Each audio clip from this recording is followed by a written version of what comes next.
স্বাধীনতার মহান ঘোষক শহীদ প্রেসিডেন্ট জিয়াউর রহমান সাহেব সর্বপ্রথম সংবিধানের শিরোনামে লিখলেন বিসমিল্লাহির রহমানির রহিম।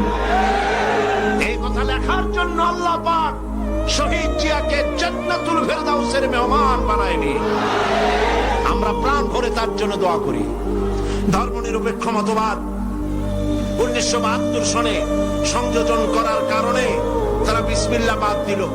ইউনিভার্সিটির মনোগ্রাম সমূহে লেখা ছিল ইকরা বিসমি রাব্বিকাল্লাযী খালাক রাব্বি জিদনি ইলমা। তদানীন্তন সরকার কোরআনের এই আয়াতগুলি বরদাস্ত করতে পারে নাই, এই আয়াতগুলি তারা বাদ দিয়েছিল। মনে আছেন আপনাদের?